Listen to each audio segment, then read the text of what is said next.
Here I have HTC One M9E, and today I'm going to show you how to wipe cache from this device.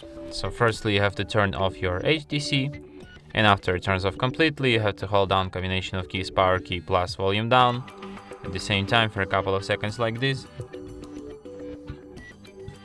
In the appeared menu you have to use volume keys to navigate and power key to select, and select an option reboot to bootloader. Then you will boot in the next menu, which is called bootloader.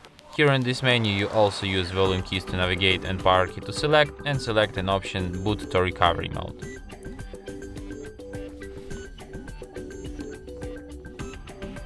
Then when you see phone with the exclamation mark on it displayed on your screen here, hold down power key and press volume up once.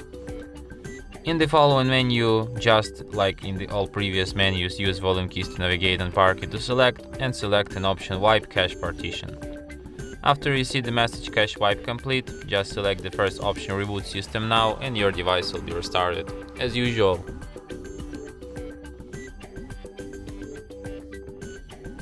And that's it. Thanks for watching. If you find this tutorial useful, don't forget to hit that like button and subscribe to our channel.